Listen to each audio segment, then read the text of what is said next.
박정희 시절 유신의 처안을 마련하고 유신 시절 가짜 간첩을 양산했던 중앙정보부 대공수사국장을 거친 그가 언론의 주목을 처음으로 받았던 것은 92년 초원 복집 사건 때입니다. 3당 합당으로 탄생한 민자당 김영삼 후보를 위해 지역 감정을 조정하려는 목적으로 공무원을 동원시키기 위한 비밀회동, 초원 복집 사건. 이 정치 공작으로 그는 아무런 처벌도 받지 않습니다. 요즘 언론들은 2년 전 정윤의 문건 사건이 제대로 처리만 되었더라도 그런 이야기 많이 합니다. 제 생각은 그렇습니다. 2년 전이 아니라 25년 전 김기춘 씨가 적어도 공직자로서는 다시는 중용되지 못하도록 당시의 정치 공작에 대해 철저히 처벌했었더라면 이렇게 바꿔 이야기하는 게 옳다 해서 주장합니다. 이번에야말로 최순실 국정농단의 방조자로 그 책임을 엄하게 물어야 한다. 기본적인 생각이었습니다. 안녕하세요. 오늘도 송채경화 기자 첫 수저로 나왔습니다. 네, 안녕하세요. 한겨레 21 송채경화입니다. 점점 이제 눈 아래 다크서클도 짙어지고 있고 필요 누적으로. 태반 주사 어때요? 한번 맞아보고 싶네요. 그렇게 효과가 좋은지. 청와대에서도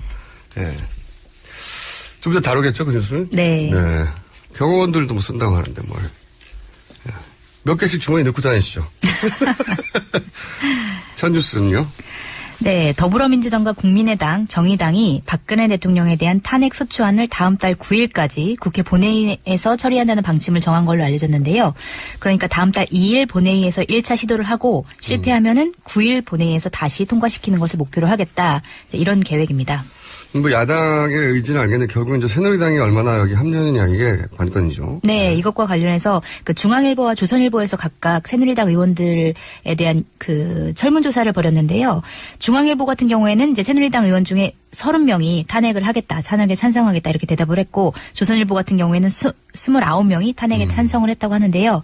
지금 보면은 탄핵에 찬성하는 야당 의원들이 171명이고 그중에서 이제 플러스 29명이 더 찬성을 하면 탄핵이 가결되는 건데 그것도 야당 한 명도 이탈에 없어야 돼요. 네, 그렇죠. 약간은 아슬아슬한 숫자라고 볼 수 있겠죠. 그래서 저는 이번에 탄핵안은 실명으로 기명으로 투표해서 어쨌든 이게 통과가 되든 안 되든 대단히 중요한 역사적 기록인데 누가 했는지 모르면 안 되잖아요. 그렇죠. 네. 반드시 실명으로 해야 된다고 봅니다. 네. 기명 투표를 해야 된다는 의견이 정치권 안에서도 나오고 있습니다. 네. 자, 다음 뉴스는요? 네, 박원순 서울시장이 어제 그 최순실 특검법과 한일 군사정보보호협정을 의결하는 국무회의에 참석해서요. 그 박근혜 대통령의 퇴진과 황교안 국무총리 등 국무위원 전원 사퇴를 주장한 뒤에 자리를 박차고 나가서 좀 화제가 되고 있습니다. 그렇죠. 화제가 되고 있는데 사실 사람들이 궁금해요. 아니 야당 성향의 서울시장이 왜 거기 앉아있냐. 네, 이전에도 이제 국무회의에 참석한 적이 있었는데 그렇게 자주 참석한 건 아니었다고 전해지고요. 이게 서울시장은 장관급이거든요. 네. 그래서 여기 국무위원으로 의결권은 없는데 본인이 진술할 수 있는 참석해서 진술할 수 있는 권리는 있는 걸로 제가. 이거 잘 알지 않습니까, 제가? 네, 잘 알고 계시네요. 이런 발언을 했는데 왜 거기 갈 수 있었지? 이걸 왜 안 궁금해하는지 모르겠어요, 저는 궁금합니다. 찾아봅니다. 다음 뉴스는요? 순식간에 잘난 척하고 빨리 지나갑니다. 네. 김기춘 전 청와대 비서실장이 세월호 7시간 동안의 대통령 행정에 대해서 그 청와대 수석 비서관들에게 알려고도 하지 말라 이런 지침을 내린 걸로 드러났고요. 이거 주신 뉴스죠, 이분. 네. 고 김영한 전 민정수석의 비방록에 이제 나타난 내용인데 그 김 전 실장이 수석 비서관들에게 4.16 동선 위치 관련해서 경호상 알지도 알려고도 하지 않는다 이런 지침을 내렸고 또 국회의 자료 요구에 대해서도 자료 제출 불가 이런 방침을 이제 전달했다고 합니다. 그리고 또 뭐 어떤 논란이 일어날 때마다 이제 대통령에 대해서 청와대 내에 계신 곳이 직무 장소 이렇게 가이드라인을 또 제시했다고 하죠. 누가 물어보면 다 이렇게 답하라고 이제 네. 기준을 정한 거죠. 그렇다는 얘기는 사실은 이렇게 정리해서 말할 수 없는 상황이 벌어졌다는 거죠. 네, 그렇게 봐야 되고. 그런 의미를 내포하고 있죠. 주시 뉴스라고. 사실 최근에 상영 중인 최승호 PD 자백 있지 않습니까? 네. 네. 보셨나요? 무슨 내용인지 압니다. 그리고 주요 장면도 알고. 네. 근데 여기에 김기춘 전 비서실장이 공항에서 일본 가는 장면이 나와요. 네. 제가 듣기로는 최 PD가 우연히 공항에서 만났다고 해요. 네. 그런데 그 자백이 원래 이제 서울시 간첩 조작 사건 요성 씨 다루는 거잖아요. 네. 그러면서 과거의 간첩 조작 사건도 나오거든요. 거기 이제 대표적으로 일본 유학생 간첩단 사건 나와요. 그 피해자 만나러 가는 길에 그 장면인데. 네. 그런데 그 간첩 조작 사건의 당시 책임자가 바로 김기춘 비서실장. 아, 그렇군요. 네. 이분이 국정원 전신이죠. 중앙정보부. 네. 전신 시절에. 대공 국장 간첩 잡는 파트거든요. 여기서 양산한 가짜 간첩이 엄청나게 많아요. 네, 그랬다는 이야기가 있죠. 네. 네. 그래서 사실은 박근혜 정부 시절에 정부 정책에 반대하면 어버이연합 같은 데 튀어나오잖아요. 그래서 빨갱이 종북 바로 튀어나오고 이게 그냥 나오는 말이 아니라는 거죠. 이 김기춘 비서실장의 전력을 보면 유신 초안을 작성했다고 알려졌죠. 네, 그렇죠. 네. 그러니까 드물게 2대에 걸쳐 아버지, 딸. 네, 2대에 걸쳐서 그 권력에 복무하는 정수장학회 장학생 출신이기도 합니다. 아, 그렇군요. 네. 아주 관련이 깊은 분이죠. 근데 지금 생각해보면 말이죠. 최승호 PD 자백에 나오는 공항에 잡힌 장면. 네, 그 되게 우연치고는 굉장한 우연이네요. 굉장한 우연이고, 네. 그 취재로 가려고 했는데, 또 지금 생각해보면, 그때 바로 줄기세포 주사를 맞으러 다가 잡힌 게 아닌가 하는 네. 생각. 한번 기간을 한번 잘 살펴봐야 되겠네요. 그 생각도 들어요. 네. 자, 다음 소리 해주십시오. 네, 김기춘 비서실장이 최근에 언론 보도에는 거의 나오지 않았는데 오늘 중앙일보에서 전화 인터뷰한 내용이 이제 보도가 됐습니다. 그래서 세월호 7시간 논란에 대해서 이제 대통령에게 물어봤냐 이렇게 질문했더니 여성 대통령이라 솔직히 물어볼 수가 없었다 이렇게 얘기를 했고요. 그다음에 거의 모든 관계가 뭐 예를 들어 최태민, 최순실과의 관계라든지 아니면은 뭐 휴가 때 같이 갔었다라든지 이런 보도 내용에 대해서는 거의 다 부인을 했습니다. 뭐 당연한 건데 이분은 원래 부인이 전문이에요. 근데 네. 여기서 또 여성 대통령 얘기 나오지 않습니까? 네. 이분이 인터뷰를 응할 때 그냥 응하는 분이 아니거든요. 지난번에 왜 그 변호사 대통령의 변호사, 유 변호사가 첫 기자회견에서 여성의 사생활 거론. 네, 여성 대통령의 사생활이다. 네, 그 다음에 뜬금없이 간호장교, 그날 4월 16일 날 간 기록이 있다고, 후속부도 없는 거. 두 개가 연결해서 여성 대통령이라서 7시간 미스테리가 발생한 것처럼. 여성으로서 굉장히 기분 나쁩니다, 정말. 근데 대책을 그런 방향으로 몰고 가는 것 같아요. 네. 제가 보기에는, 왜냐하면 결국은 특검에서 다룰 거거든요. 네. 검찰에서 다룰 거고. 뒤로 쭉 갔더니 엉뚱한 질병이 하나 나온 게 아닌가. 지금 김기춘 비서실장이 세월호 때도 엉뚱하게 몰아가는 전략을 항상 세우잖아요. 네. 이렇게 민감한 거를 그냥 내버려 둘 리가 없다 저는 그렇게 생각합니다. 네. 그래서 뭔가 엉뚱한 질병 하나 나올 가능성이 대단히 높다. 네. 추정해봅니다. 합리적으로. 다음은요? 네, 박근혜 대통령이 취임 이후에도 차움 의원에서 길라임이라는 이름으로 진료를 받은 사실이 기록으로 이제 처음으로 확인이 됐는데요. 차움의 한 내부 관계자는 박 대통령의 가명으로 쓰였던 길라임의 이름으로 차트에 보면 2013년 2차례 외래 진료 기록이 남아있다 이렇게 얘기를 한 건데요. 다 못 지웠나 보네요. 네, 2013년 7월과 9월에 진료를 받았는데 모두 평일 오후였다 이런 얘기가 나왔습니다. 주신수네요. 네. 청와대가 최근에 하고 있는 해명은 오래 지나지 않아. 기껏 해봐야 한 3일 이내에 다 거짓말로 밝혀졌죠. 네, 그렇습니다. 청와대는 대통령 취임 이후는 안 갔다고 그랬잖아요. 네, 그랬죠. 네. 그런데 대통령 취임 이후에도 갔다라는 기록이 이제 발견이 된 거고, 그것도 이제 평일 오후니까 근무 시간이겠죠. 근무 시간에 이제 이것도 갔었다. 거짓말이죠. 청와대는 평일에 갔다면 차량 이동 통제라든가 모를 수가 없을 거라고. 네. 그래서 그런 일이 없다고 했는데 제가 어제도 얘기했지만 헬기 타고 가면 됩니다. 그렇기 때문에 거꾸로 이건 매치시켜보면요. 간 기록이 있잖아요. 청와대에서는 경호 기록이나 또는 차량 통제 기록이 없기 때문에 네. 안 갔다고 그랬거든요. 네. 근데 간 기록이 나왔어요? 그럼 헬기를 타고 간 거죠. 자동으로. 역시 저희 추론은 대단히 예리하다. 헬기가 더 시끄러웠을 것 같은데요, 왠지. 아니죠. 청와대에서 뜨고 네. 그 건물 옥상에서 내리니까 네. 밑에서는 알 수가 없어요. 네. 좀 헬기로 타고 갔을 가능성이 엄청나게 높다. 네. 또 한 가지는요. 이 7시간 관련해서 그날은 일정이 없었다. 네. 청와대는 자꾸 그 얘기 하잖아요. 그게 아니라요. 이걸 뒤집어서 생각해야 됩니다. 일정이 없어서 없다는 말은 그날 이걸 하려고 다른 일정을 비워뒀다. 대통령이 하루 종일 아무 일정도 없다는 게 이게 상식적이지 않잖아요. 네. 그러니까 그날 아무런 공식 일정이 잡혀져 있지 않다는 얘기는 그 전에 미리 다른 일정을 잡지 않고 뭔가 하려고 미리 빼둔 날이다. 이렇게 생각해야 하는 겁니다. 얼마나 네. 예리합니까, 제가. 네. 평일이어서 출근했어야 한다. 이런 말은 뭐 상식적인 거고요. 그런데 대통령 일정이 아무것도 없다고 그랬단 말이죠. 계속 청와대가.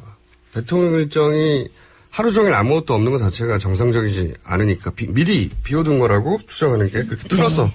생각하는 게 맞죠. 그러니까 이런 날 7월과 9월 진료를 받는 날 있잖아요. 네. 이런 거는 본인이 미리 결정했을 거 아닙니까. 그렇겠죠. 그러니까 요 첫 회에 기록된 날 당일 대통령 일정이 아무것도 사전에 없도록 비워져 있는지 확인해 봐야 되죠. 서로 매치를 시켜볼 필요성이 있겠네요. 알겠습니다. 다음 뉴스는요? 네, 앞서 이제 대통령이 이제 최순실 씨 이름으로 대리 처방을 받았다 이런 내용이 계속 보도가 됐었는데 그 대통령이 대리 처방을 받았을 때 그 진료 기록부를 보면 주사제 성분이나 투약 시간들이 기록이 안 된 것으로 이제 확인이 됐습니다. 원래는 정맥 주사 같은 경우에는 해당 주사제 성분이 뭔지 그리고 주사 투여 시간이 얼마나 되는지 이제 간호 기록을 남겨야지 되는데 이 간호 기록이 없었다는 거죠. 네.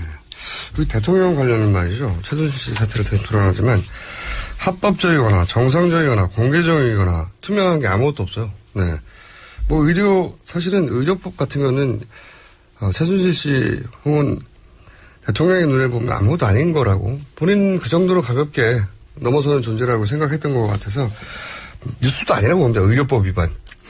네, 지금 이 상황에서 의료법 위반은. 네, 너무 사소해서. 네. 근데 이제. 그러나 어떤 약품을 투약을 했는지 그 부분은 좀 약간 중요한 부분이라고 볼 수 있겠죠. 이건 말도 안 되는 거죠. 네, 대통령이 보약도 마음대로 못 먹겠었는데 과거에는. 네. 무슨 주사를 맞는지도 기록이 남아있지 않다는 건 말도 안 되는 겁니다. 정말로. 다음 뉴스는요? 네, 청와대가 최근 2년 동안 녹십자에서 뭐 태반 주사를 비롯한 이제 영양 주사를 포함한 의약품을 약 2천만 원어치를 이제 구입한 걸로 나타났는데요. 여기 보면 뭐 태반 주사, 감초 주사, 마늘 주사, 백옥 주사 이런 것들이 이제 피부 미용에 좋다고 알려져 있는 주사들이 대거 이제 포함되어 있었다고 합니다. 뉴스가. 네, 왜 웃으시나요? 제일 핫한 뉴스잖아요. 청와대에서 이제 경호원들 건강을 위해서 네. 했다는 거 아닙니까? 네, 그렇게 해명을 했죠. 저는 이게 청와대 해명이 외신에 나올까 무서워요. 왜 그런가요? 이게 외신에 이렇게 나간다고 생각해 보십시오. 대한민국 대통령 자신의 경호원들에게 고맙다며 태반 주사 3방씩 놔준다. 휴전선 방문한 네. 대통령. 응? 장병들의 겨울에 얼마나 춥냐면 감초 주사 하나씩 드려. 이 진짜 웃기거든요. 이거는 해외 토픽으로 나오면 와 웃긴다. 이런 나라에는 이런 일이 있었어 할 뉴스예요. 진짜로. 네, 사실 이런 주사들이 근데 의학적으로도 효과가 있는지 아직 증명이 되지 않았다는 얘기도 있죠. 청와대가 아니라 일반 직장에서 직원들한테 태반 주사를 건강 관련 회사 있으면 나오라 보세요. 이걸 해명으로 내놓으니까 사람들이 코웃음을 치는 거죠. 참네. 이게 왜 어제 보도에 네. 안 나왔는지 모르겠는데 김상희 의원이. 네, 김상희 의원실에서 이제 공개한 자료였죠. 네. 김상희 의원이 공개한 자료 말림에 보면 작년 12월에 제가 언론에 처음으로 공개하는 겁니다. 비아그라 60 정도 샀어요. 네. 경호원 복지를 위한 건가요? 크리스마스를 위해서? 네. 게다가 비아그라에 복제약 있습니다. 88정이라고. 저도 처음 알았는데 어제. 과연 처음 하신 건지. 아니 이게 남성 발기부전제를 왜 세금으로 사서 청와대 직원들에게 나눠줬다고. 이 부분은 참 재밌는 일이네요. 네, 이 부분은 언론에서 어제 안 들었는데 왜 안 들었는지 모르겠지만 있었습니다. 비아그라 이게 말이 됩니까? 이걸 왜 세금으로 사주쳐요? 88정. 합치면은 364정입니다. 1년 치는 거예요? 이해가 갑니다. 작년 12월에. 이것도 뭐, 나중에 문제가 되면 이제 경호원 복지를 위해서 12월에 왜 샀냐. 크리스마스가 있잖아요. 막 이해가려고 그래요? 이제는. 하여튼 태반주사 외에도 비아그라도 세금으로 사서 구입했습니다. 이해가 안 갑니다. 이 사람들 진짜. 부끄러워요. 다음 뉴스는요? 네, 청와대 우병우 전 민정수석과 문고리 3인방이 그 자신들에게 최순실 씨 관련 정보를 직보한 국정원 추하목의 국장, 예전에 이제 소개시켜드린 적이 있었는데 뉴스를 그 추국장의 승진을 위해서 국정원에 압력을 행사한 정황이 이제 확인이 됐습니다. 그 특히 우병우 전 수석 같은 경우에는 지난 2014년 10월쯤에 그 추국장이 국정원 국내 정보 수집 국장으로 승진하는데 압력을 행사했다고 이제 여권 관계자가 전했다는 보도가 나온 건데요. 그 당시 이병기 국장원장이 이제 추국장을 제외한 인사안을 청와대에 올렸는데 청와대 오케이 사인이 나지 않아서 결국 추국장을 포함해서 인사안을 다시 올렸고 청와대가 재가를 해줬다고 합니다. 소위 말해서 이제 우병우 직보 라인을 확보하려고 했다는 거죠, 이게. 네. 국정원장을 거치지도 않고 바로 우병우 전 민정수석에게 통보해서 우병우 전 민정수석이 사실상 사정기관을 다 한손에 쥐고 있으려고 했던 거라는 얘기죠, 이게. 네, 그렇습니다. 다음 뉴스는요? 네, 자매들과 함께 3천억 원대의 부동산을 보유한 것으로 알려져 있죠, 최순실 씨가. 근데 이 최순실 씨가 정호성 전 청와대 부속비서관을 통해서 국토교통부의 부동산 정책과 또 세부 계획까지 미리 받아본 걸로 이제 드러났습니다. 이게 대단하네요. 네. 그러니까 부동산 정책에 왜 관심이 있었겠어요? 자기 부동산 투자하는데. 그렇죠. 부동산 이런 거 투기죠. 투기하는데 대통령 이렇게 되면 정말 개인의 땅 투기를 대통령이 도와준 거잖아요. 그런 의혹이 있는 거죠. 네. 그 박근혜 정부의 첫 부동산 정책을 보면 4.1 대책이라고 나오는데 이 대책이 실제로 이제 부동산 부자를 위한 정책이다 이런 평가가 나왔었거든요. 네. 이거는 이 정책을 그냥 받아보기만 한 건지 아예 그 정책에 영향을 미친 건지. 네. 그리고 이제 특히 이런 국토부 정책이나 혹은 정보를 보면 어디는 뭐 그린벨트가 해제된다. 네. 그러니까 빨리 알게 되면 돈을 벌 수밖에 없는 정보, 고급 정보들이 있거든요. 네, 실제로 이제 정부가 내놓은 뭐 방침을 보면 토지거래 허가구역 해제 방침이라는 게 있는데 실제로 이제 최 씨가 평창군 일대 이제 땅을 갖고 있는데 이 땅을 팔 때 이득을 보려고 한 거 아니냐 이런 의혹도 이제 나오고 있습니다. 참 대단한 게요. 보통 한 가지 이슈는 보통 일주일에서 열흘 정도 파면 똑같은 뉴스가 반복돼서 나올 게 없어요. 네. 이분은 끝이 없어요. 끝이. 정말 끝이 없네요. 계속 나오고 있습니다. 이 정도 되면 소재가 떨어졌는데 지금 한 달 반 가까이 됐는데 어쩜 이렇게 새로운 게 항상 나오는지. 그리고 또 느끼는 게 참 부지런도 하셔요. 굉장히 많은 일을 벌이셨죠. 네. 저희 항상 지론이 있는데 크게 해먹는 분들을 보면은 부지런하거든요. 네. 제가 한 말이 있습니다. 불법은 성실하다고. 성실하지 않으면 이 정도로 못합니다. 참 끝이 없네요. 한 개, 2개 정도 더 다룰 수 있을 것 같은데요? 네, 군 당국이 한국-일본 군사비밀 정보보호협정 체결을 앞두고 갑자기 독도 방어 훈련을 연기했다는 사실이 이제 드러났는데요. 이것과 관련해서 대일 저자세 굴욕 협정이다 이런 비판이 이제 제기되고 있습니다. 표면적인 비판이고 저는 네. 왜 이렇게까지 서두르냐 이게 핵심이라고 봅니다. 한일 군사협정 네. 체결 관련해서요. 결국은 지금 서두를 이유는 박근혜 대통령이 그나마 대통령의 권한을 행사할 수 있을 때라고 네. 하는 조건이 가장 중요한 여기서 요건이 된 것 같은데 왜 박근혜 대통령이 있을 때 이걸 해야 하나? 누굴 위해서? 박근혜 대통령이 이걸 사인하면 박근혜 대통령이 갑자기 기분이 좋아지거나 아니면 대통령 권한이 더 늘어나는 거 아니잖아요. 네. 왜 그런 걸로 분석하시나요? 저 나름의 설이 있는데 그걸 네. 풀기에는 시간이 부족하니 내일 2시 뉴스를 한번 다뤄볼까 합니다. 네. 네. 그리고 비아그라는 말이죠. 네. 제가 알기로는 처방이 있어야 돼요. 아, 맞습니다. 네. 저도 그렇게 알고 있습니다. 364개의 처방을 받았을까요? 아니면 한 사람의 처방으로 세금으로 샀을까요? 이 정말 웃긴 뉴스인데 디테일이 궁금합니다. 네. 오늘 여기까지 하겠습니다. 감사합니다. 네, 감사합니다. 지나는 국민 여러분 많이 하십니까? MB 마인사 올렸습니다. 이 국가를 운영하다 보면은 참 난처한 상황에 처할 때가 많이 있습니다. 그런 상황에 참 이정도면 위기가 왔다 이래 하는데 이 위기를 어떻게 관리하느냐, 어떤 위기 관리, 이거야말로 어떤 국정 운영의 관건이 아닌가, 전 그런 생각을 합니다. 그런 어떤 관점에서 볼 때 자금의 이 국정 위기 상황을 보고 있노라면은 참으로 답답하다. 저래밖에 처리를 못하냐. 내였으면 저래 안 했다. 내였으면 깔끔하게, 산뜻하게 그래 끝냈을 것이다. 그런 저는 확신을 가지고 있다는 생각을 저는 가지고 있는 겁니다. 내 누굽니까? MB 위기 관리의 달인 아닙니까? 그 어떤 위기도 이 MB 앞에 따고 발발 떨어. 위기가 막 떨어. 위기가 막 떱니다. 땀 빨빨 흘리고. 그거하고 매뉴얼이라는 게 있다고. 이런 거. 위기 대처 매뉴얼 딱 해가지고 얼마나 유구한 역사를 가지고 있습니까? 알잖아. 일단 연예인 사건 하나 딱 다 주고, 안 되면 꼬리에서 잘라주기, 꼬리 오래 자르기, 그하고 또 그 다음에 다음 단계로 떡밥 하나 딱 던져가지고 뒤에 숨어서 요래 보기. 그게도 안 될 때는 또 난 나와서 이렇게 표정 딱 좀 해가지고 사과 비스무리하게 하나 던져놓고 뭐를 이렇게 할 듯 이렇게 질질 끄는 거. 그래 하면서 언론 플레이 살살 해주게 되면은 BBK를 그렇게 BBK. 넘긴 거지요. 그래서 그게 왜 나와? 지금 다 지나간 지금 왜 나와? 갑자기. 위기 대처라고 하니까 귀가 번쩍 뜨여서. 그쪽에 지금 하고 지금 도와주려고 하는데 옛날 거 왜 그러냐고. 사자방도 있고. 사자, 그거 왜 그러냐. 사자방 하는데 지금 호레이가 지금 기분 나빠하지. 사자 얘기만 하면은. 사자방은 애도 아니고.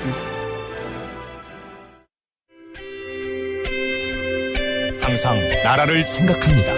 이효운의 나라 걱정. 네. 나라를 걱정하려고 했는데 본인 당적 걱정을 하다가 당 걱정을 하다가 요즘 무슨 걱정하십니까? 대통령 걱정도 하죠. 대통령 걱정 하시는 이효운 나오셨습니다. 안녕하십니까? 네, 안녕하세요. 어제 태반 주사 뉴스 보셨어요? 태반 주사요? 그건 못 봤는데요.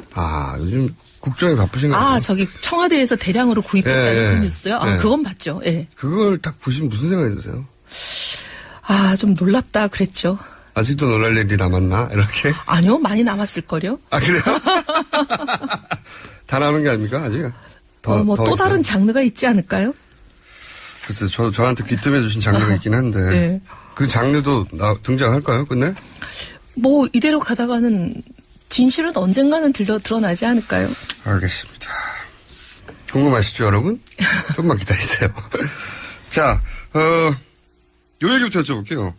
저희가 지난주에 세계일보, 조한규 전 사장님이 나오셔가지고 폭탄을 하나 던지고 가셨어요. 뭐냐면, 본인이 직접 들은 이야기고, 그러니까 본인도 이제 기자 출신이시니까, 직접 취재한 내용인데, 사장일 때, 새누리당 공천에 최순실 씨가 개입했다고 하는 정황을 나는 구체적으로 직접 들었다, 당사자에게.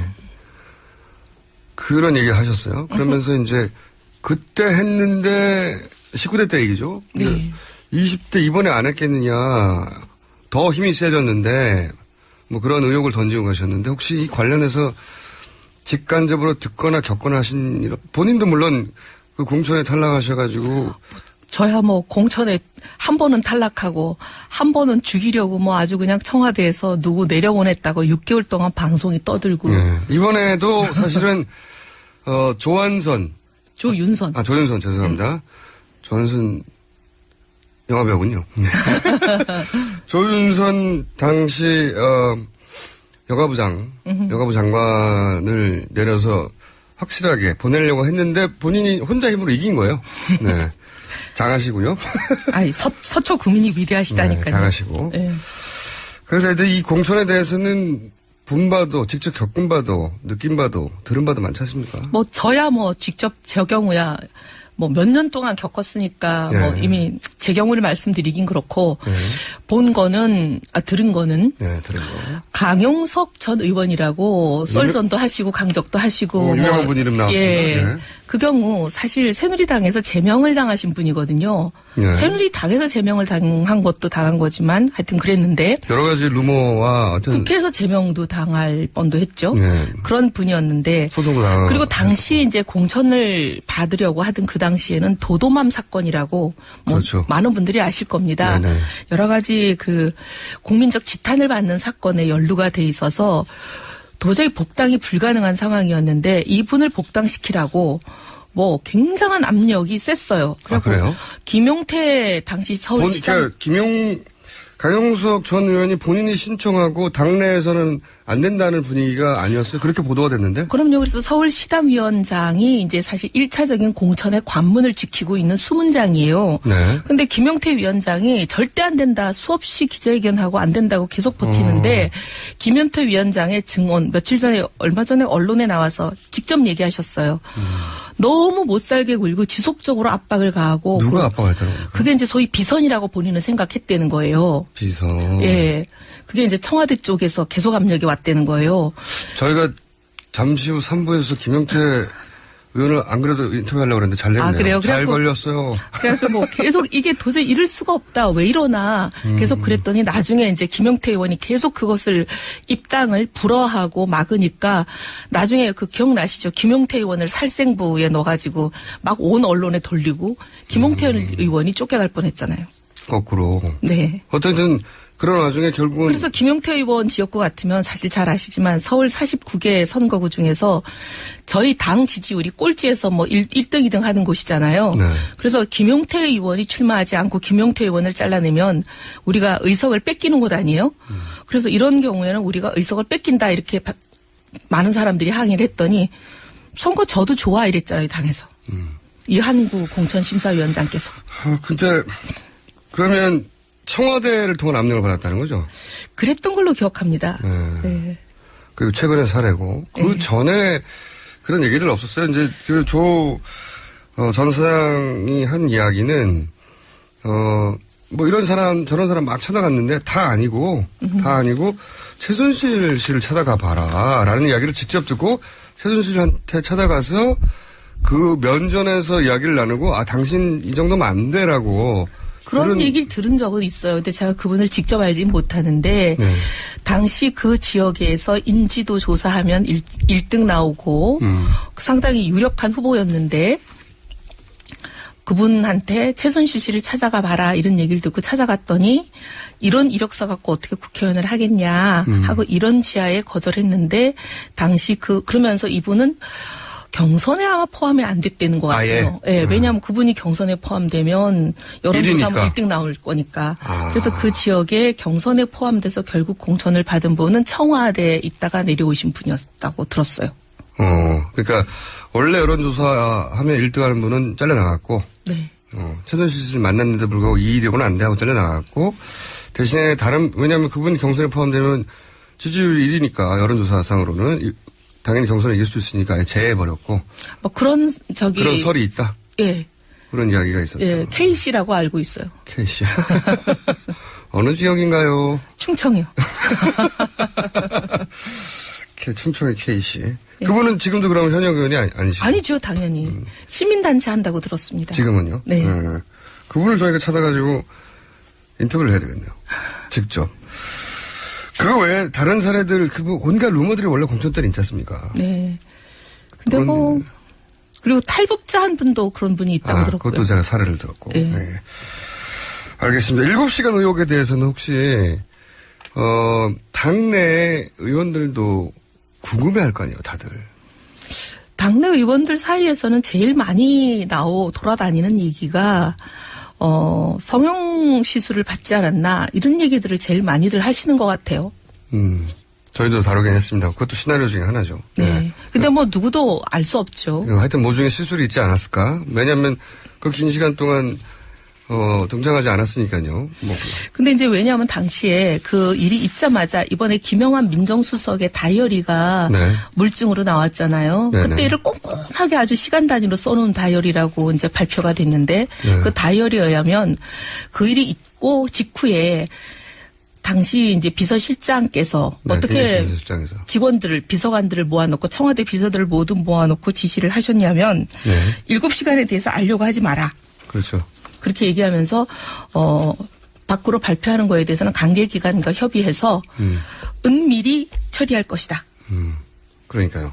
그러면 지금 최근에 청와대가 발표한 관저에 계셨고 뭐 총 몇 차례 서면 보고를 받았다 하는 부분과 좀 어긋나는 것 같다 이런 그렇죠. 의혹이 많이 들고 만약에 그 관저에 있었고 그리고 숨길 게 없다면 그냥 사실대로 말하라 이렇게 해야 되는 거죠. 네, 근데 뭐 은밀하게 뜻을 모은다 알려고 하지 말라 이런 부분이 상당히 이해가 안 되는 부분이고 청와대 직원들한테조차 그 7시간에 대해서 알려고 하지 말라는 거잖아요. 그러니까 이거는 앞뒤가 전혀 안 맞는 거죠. 만약에 청와대 발표대로 최근에 발표대로라면 사실대로 말하라 이렇게 해야 되는 거죠. 네. 근데 그리고 국회에 나와서도 비서실장께서 그런 식으로 말씀하셨거든요. 그렇죠. 네. 본인도 모른다. 어디 계셨는지. 근데 어쨌든 그건 그렇고 그다음에 최근에 이제 개인적으로 어떻게 생각하십니까? 거의 뭐 제가 관내에 있었을까요? 외부에 계셨을까요? 상식적으로 이렇게 되면 관내에 있었다고 생각하지 않는 게 상식적인 출안 아니겠어요? 근데 이제 어쨌든 청와대 말을 믿어드린다고 생각하고 최근에 이제 관저에 계셨고 뭐 서면 보고를 다 받았다. 근데 집무실에 안 계셨다는 게 되게 놀라워요. 어떻게 보면은 지금 막 1초가 아까운 상황에 지금 어떻게 보면 꽃보다 더 귀중한 생명들이 죽느냐 사느냐 하는 그런 기로에 놓여 있는 상황에서 이렇게 되면 작전본부를 차려놓고 대통령이 같이 계시면서 같이 이제 막 지휘를 하잖아요. 너무 당연한 거죠. 그건. 근데 예를 들면 그럴 때는 바로 그 자리에서 지휘를 막 내리잖아요. 네.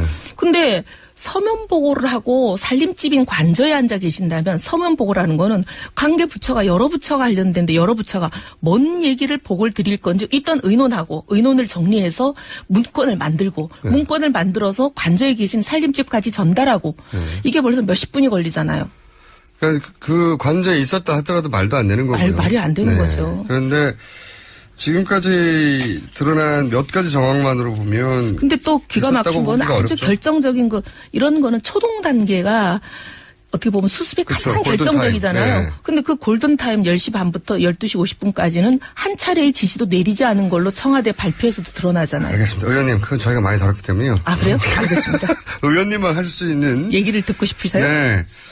요즘 새누리당 소식을 보면 굉장히 헷갈려요. 헷갈리는 게, 이거 당이 풍지박산이 나나 하다가 갑자기 합의가 된다고 하기도 했다가 어떤 사람 나간다고 했다가 어떤 사람은 아니다 남는다고 했다가 이게 도대체 비박도 막 갈라지는 것 같고 이게 어떻게 되는지 모르겠어요. 이게 어떻게 된 좀 팔을 좀 갈라져요. 팔을. 그것도 저도 잘 몰라요. 근데 보시기에 일단 남경필 의원하고 김용태 의원은 어제 탈당하셨잖아요. 네. 그분들은 굳이 나누면 무슨 파입니까? 남경필파라고 해야겠죠.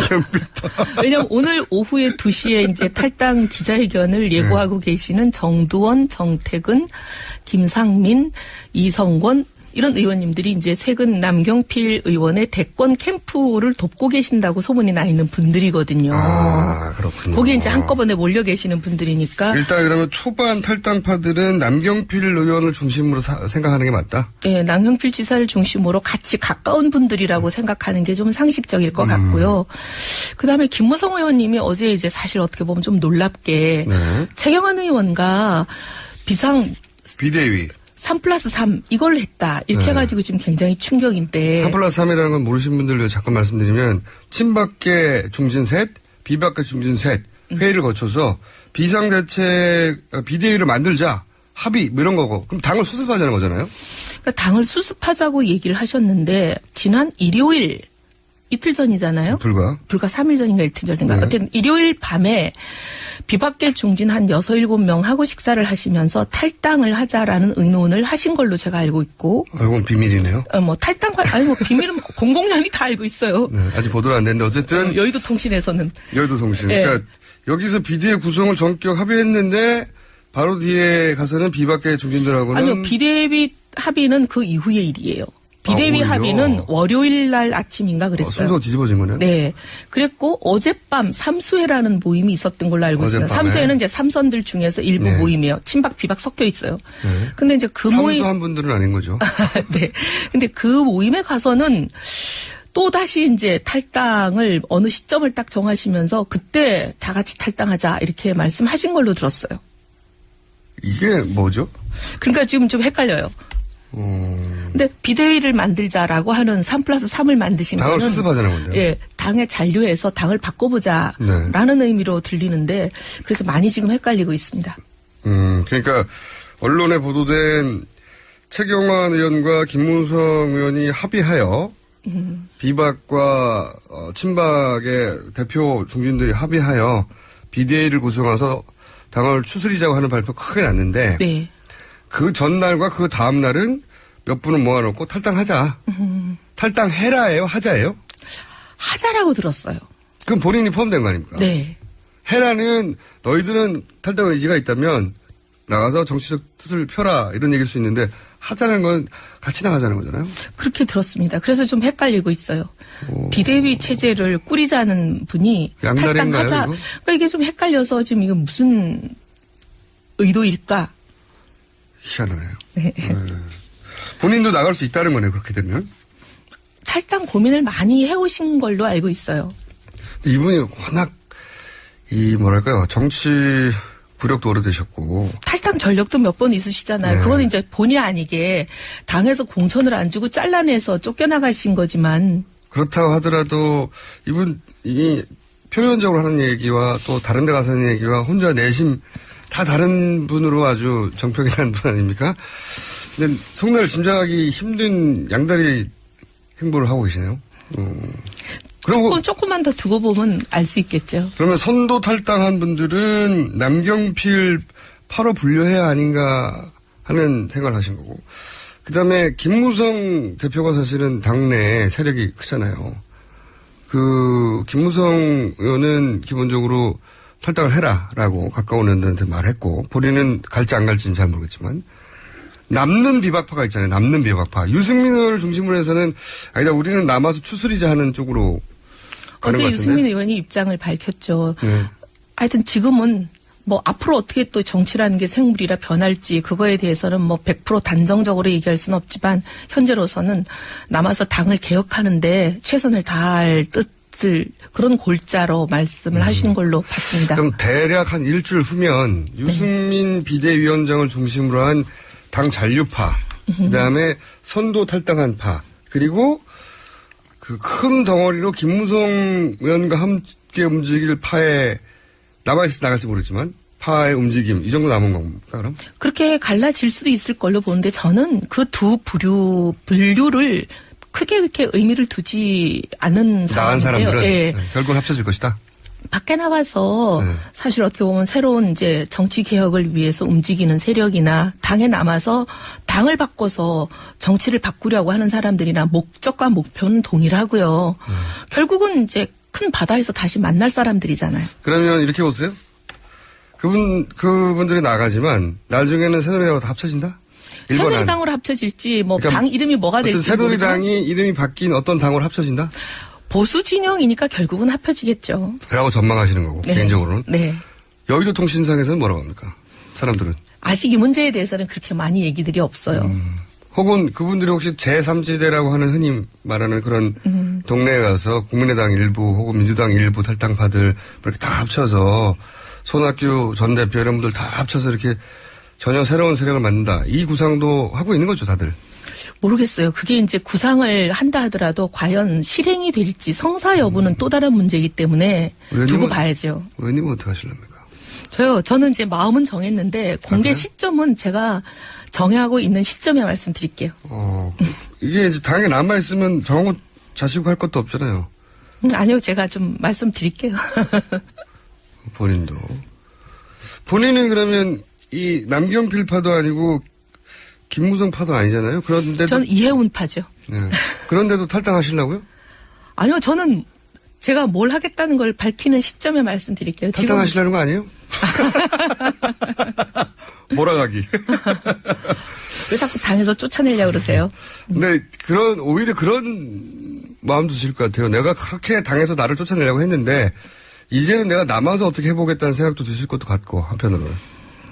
아, 이게 누구 당인데 내가 누굴 쫓아내야지 그런 생각도 있죠. 그런 생각도 있으실 네. 것 같아요. 예. 네. 이런 일을 오히려 겪고 나면, 그죠? 네. 우리 땅 겪으셨잖아요. 예. 그렇군요. 제가 또 궁금한 게 예. 정진석 원내대표는 어떻게 되는 분입니까? 이분은 어디에 계신 분이에요? 혼자 계시는 것 같은데요. 혼자 계신다는 건 이분이 보면 나름대로 여러 가지 움직임을 하시잖아요. 그러니까 예.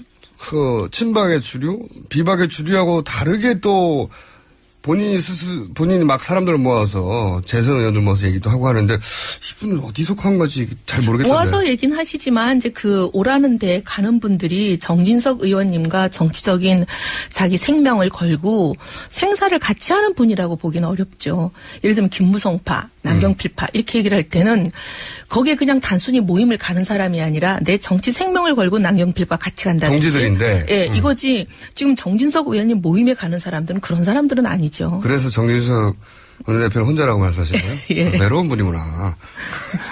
아니 사진에는 여러 의원들과 같이 찍은 게 많아가지고. 근데 그냥 밥 먹는 자리 가는 거죠. 아, 밥 같이 먹는 거구나. 예. 아, 이분은 그런 노력을 하는데 잘 안 되는 거군요. 아니 근데 지금 현재 원내대표니까 원내대표가 밥 먹자 그러면 그냥 다 밥 먹으러는 가는 거죠. 네. 근데 제 말은 뭐냐면 이분이 그런 본인의 계보를 만들거나 이 난국에서 어떤 돌파구를 자기 힘으로 자기 이름으로 만들려고 하나 그게 잘 안 되고 있는 와중인 거고. 이런 어려움이 좀 있지 않을까 싶어요. 어떤 어려움이요? 왜냐하면 이제 계보를 만들고 네. 하는 거는 한 길을 가야 사람들이 같이 가거든요. 근데 아침에 여기 친박이었다가 저녁에 비박이었다가 이게 막 계속 왔다 갔다 하시면 한 길을 가기가 어렵잖아요, 같이. 이정현 대표 신세는 어떻게 되어가고 있나요?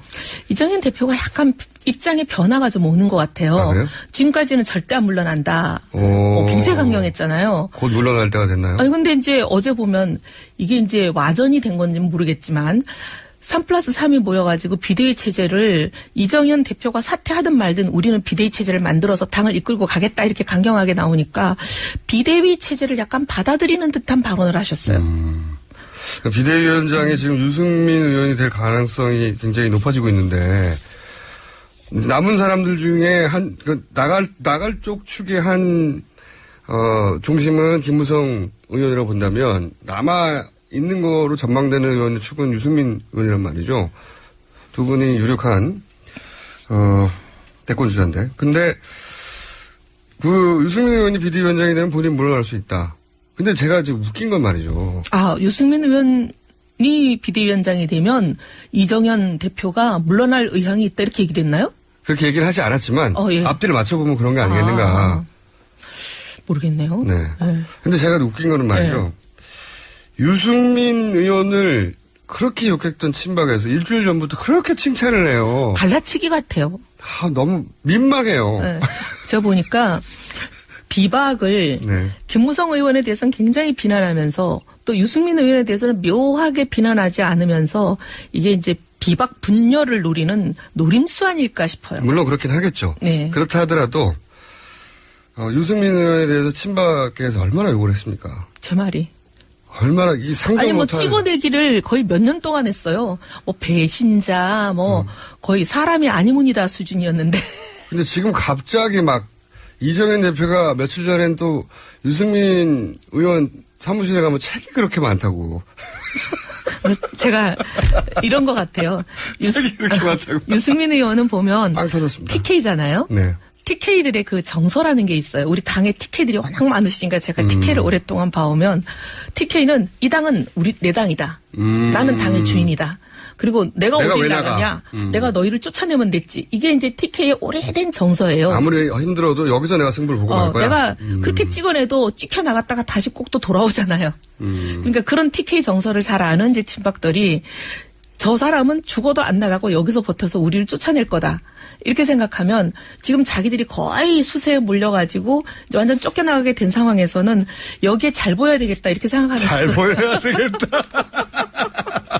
그렇게 욕을 하더니 오늘 여기까지 해야 되겠습니다. 지금까지 새누리당의 이혜원 의원이었습니다. 감사합니다. 네, 감사합니다. 2부 여기서 마치고요. 저희는 잠시 후 3부에서 다시 뵙겠습니다. 네, 김어준의 수공장 3부 이어가겠습니다. 박근혜, 최순실 게이트 이후에 새누리당에서 처음으로 탈당이 있었죠. 네, 남경필 경기도지사 그리고 삼선의 김영태 의원인데 새누리당 서울시당위원장을 지냈고 현재까지는 유일하게 새누리당을 탈당한 현역 의원 김용태 의원 전화 연결해 보겠습니다. 안녕하세요. 안녕하십니까. 김용태입니다. 네. 의원님은 태도가 분명하기로 유명하신 분인데 현역으로 처음 탈당을 하셨어요. 우선 왜 가장 먼저 그리고 당장 탈당할 수밖에 없었는지부터 좀 설명해 주십시오. 지금 공직사회와 이 경제계가 완전히 스톱 상태입니다. 네. 이분들이 능력이 없어서가 아니고 지금 모든 상황이 예측할 수가 없기 때문에 아무 계획을 세울 수 없다고 그럽니다. 내일, 한 달 후, 세 달 후 어떻게 될지 모르니까요. 네. 따라서 지금 정치권은 다른 거 100일을 제쳐두고 바로 박근혜 대통령의 직무 정지를 위한 탄핵 절차에 착수해야 합니다. 그런데 서로 사실 눈치 보고 있죠. 그런데 이 눈치 보고 있는 가장 핵심이 과연 새누리당 의원 중에서 그냥 언론에서 물어보면 탄핵에 찬성하느냐 안 하느냐 이렇게 하는 게 아니라 분명하게 자기 입장을 지금 내지 않아서 서로 간에 지금 진행이 안 되고 있거든요. 따라서 지금 새누리당이 박근혜 대통령 탄핵에 찬성하는 사람과 탄핵에 찬성하지 않는 사람이 선연히 갈라서는 게 지금 이 상황에서 가장 중요하기 때문에 제가 박근혜 대통령 탄핵을 선연히 구분하는 첫 시호탄으로서 탈당을 하게 되었습니다. 의원님과 비슷한 뜻을 가진 의원들이 당내에 얼마나 되나요? 오늘 8명 추가 탈당 이야기가 나오긴 했는데. 예. 오늘 8분은 일단 원회이시고요. 네. 이제 탄핵 투표에 참여할 현역 의원들은 여러분 지금 이제 마음을 가다듬고 계시고요. 네. 저는 오랜 시간 걸리지 않을 거라고 생각합니다. 왜냐하면 지금 탄핵을 찬성할 수도 있고 반대할 수도 있겠죠. 중요한 거는 네. 빨리 이 불확실성을 끝내줘야지. 그냥 새누리당 안에서 계속 시간만 보낸다면 이것은 이 새누리당만 망치는 게 아니고 나라 전체가 무너지는 거기 때문에요. 저는 우리 새누리당 의원님들께서 이제 분명하게 입장을 취해 주실 거고 그런 입장을 취하는 가장 좋은 방법은 바로 탈당을 해서 이 탄핵 절차에 착수할 수 있도록 서로가 협조하는 것이라고 생각합니다. 알겠습니다. 저도 듣기로도 김연기고 아니면 아닌 적당히 하는 걸 가장 싫어하는 의원님이라고 제가 들었는데 혹시 예. 사전에 순서를 정해서 이렇게 나가자 이런 얘기가 된 건 아니죠? 그런 얘기를 안 했던 것은 아니고요. 네. 이제 다만 우리 진행자께서 꼭 좀 이해를 좀 해주실 게 이게 의원분들 개개인한테는 정치 생명을 건 일들이잖아요. 그렇죠. 따라서 이제 주변의 얘기를 좀 들어야 할 이런 절차들이 필요할 테니까 그것 때문에 시간은 조금 늦춰질 수도 있지만 길게 가지는 않을 겁니다. 예. 그래요. 근데 이제 새누리당이 상당히 부자 정당이고 자산도 아주 많은 걸로 아는데 예. 이 당사도 비싼 걸로 알고 이걸 다 포기한다는 게 현실 정치인으로는 쉬운 결정이 아니지 않습니까? 이게 상황을 보다가 생각보다 많은 사람이 안 따라 나올 수도 있지 않나 그런 생각 안 해보셨어요? 근데 참 그런 게 부질없는 짓이죠. 지금 국민의 지지가 없다면 다가오는 대통령 선거, 지방선거 이런 선거에서 다 질 텐데 이게 굉장히 있어 보이는 것 같지만 선거에서 지금 끝입니다. 그리고 선거에서 이기는 것은 지금 민심을 따르는 것이기 때문에요. 지금 이 민심이라는 거는 지금 나타난 무슨 5% 지지율 역대 최저치가 중요한 게 아니고요. 국민 마음속에서는 더 이상 새누리당이라는 당을 마음속에도 지웠기 때문에 빨리 지금 가장 중요한 시대적 요청인 탄핵 절차에 착수할 수 있도록 의원님들께서 결심해 주실 거라고 기대하고 있습니다. 예. 언론에서는 한 29명, 30명 정도는 공개적으로 탄핵에 참여한다는 의사를 밝힌 걸로 아는데 본인이 파악한 숫자도 비슷하십니까? 예, 그 정도 숫자는 충분히 나오리라고 생각하고요.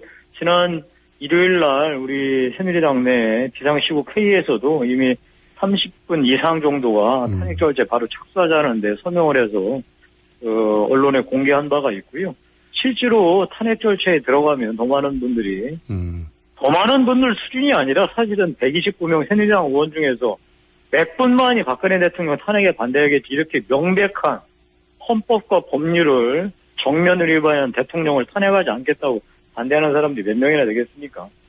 근데 다만 아까 말씀드린 대로 야당 입장에서는 섣불리 지금 이 착수를 하지 못하니까 착수할 수 있도록 여건을 만드는데 헌법기관으로서 본인의 입장을 분명히 드러내야 된다는 이 말씀입니다. 30명이 아니라 뭐 한 절반도 될 수 있다고 생각하시는 거군요. 그러면 실제로 들어가면 그렇게 되지 않겠습니까? 아니 지금 이 사태는 예전에 뭐 노무현 전 대통령의 탄핵 됐을 때 그런 얘기들하고는 차원이 다른 얘기잖아요. 그렇죠. 이거는 박근혜 대통령이 벌인 죄는 국기 파괴 사건뿐만이 아니라 일반인이 생각하기에도 너무나 창피한 파렴치한 범죄까지도 다 연루되어 있습니다. 그래서 저는 뭐 우리 의원님들께서 기본적인 상식을 갖고 있다면 당연히 박근혜 대통령 탄핵에 찬성하리라고 생각합니다. 알겠습니다. 그 말씀은 잘 알겠고요. 왜 탈당할 수밖에 없었는지 가장 먼저. 근데 저희가 바로 앞 순서인 2부에서 이현 의원이 지난 공천 과정에서 혹시 최순실 씨 입김 있지 않았냐 이런 얘기 하다가 강용석 전 의원 사례를 드셨어요. 근데 의원님이 당시 서울시당 위원장이셨고 그래서 강용석 전 의원의 뭐 복당이나 공천은 절대 안 된다는 입장이셨는데도 불구하고 계속 압력이 있었다. 이런 얘기 하다가 가셨거든요. 그래서 제가 이어서 물어볼 수밖에 없는데 당시 전후 사정이 어땠습니까? 2015년 이제 11월 달이죠. 지금으로부터 딱 1년 전인데요. 네. 그 당시 우리 강용석 전 의원은 무슨 뭐 하여튼 어떤 여성분하고 스캔들이 나서 뭐 언론에서 엄청나게 시끄럽지 않았습니까? 그렇죠. 사실 이제 그 상황에서 만약에 강용석 전 의원이 새누리당에 복당을 한다면 새누리당 망하는 거죠. 뭐 선거 해보나 마나. 그런 상황인데 이분께서 난데없이 복당 이미 거의 결정된 것처럼 행동하면서 언론에 계속 나오고 하는 거예요. 그래서 저는 그 복당 심사를 이제 총괄하는 게 서울시당 위원장이었고 저였는데 저는 그래서 그거야 뭐 농담이겠죠. 장난이겠지. 그랬는데 이게 점점 가시권으로 들어오는 거예요. 그래서 도대체 강용석 전 의원이 누구한테 그런 지금 약속을 받았고 한데 이런 소리를 하느냐 제가 좀 알아봤더니 무슨 뭐 계속 청와대 얘기가 나오고 그러는 거예요. 본인 얘기, 본인도 본인 언론에 뭐 이런 얘기를 했나 뭐 하여튼 그런 얘기 저한테 계속 들어오더라고요. 그래서 그거는 누가 얘기해도 새누리당이 망하는 일이기 때문에 절대 용납하지 못한다. 그랬는데 실제로 이분이 복당 신청을 한 겁니다.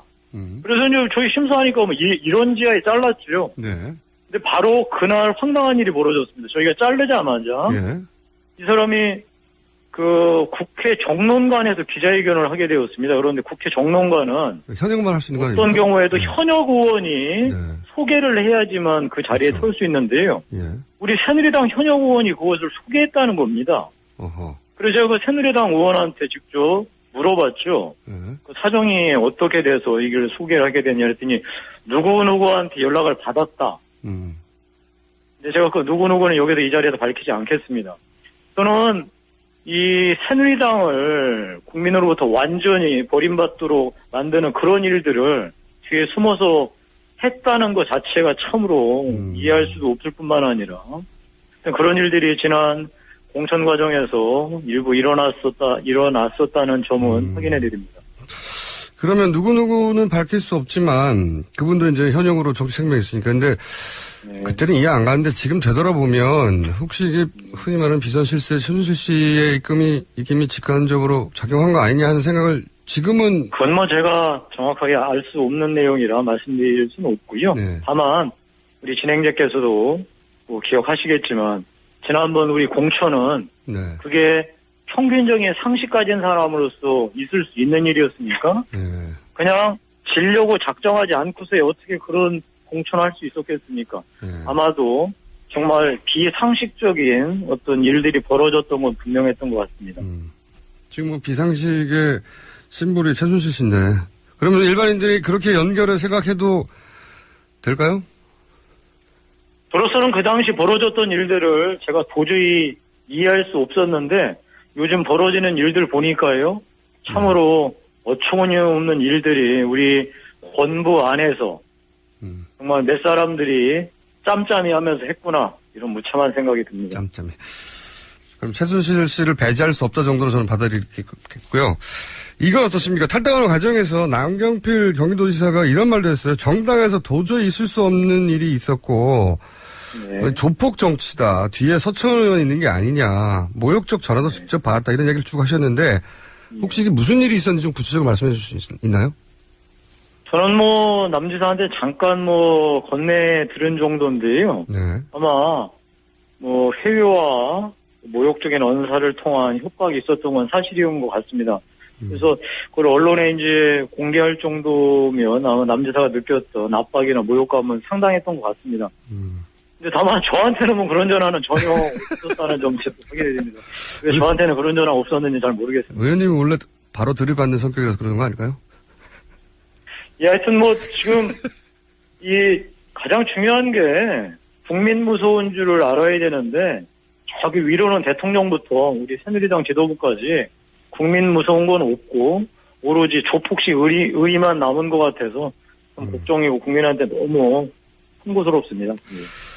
자, 그러면 이제 탈당하셨으니까 이제 이 탈당 네. 이유가 중요한데 중요한 변수 중에 한 분인 유승민 의원은 이제 예. 탈당하지 않겠다.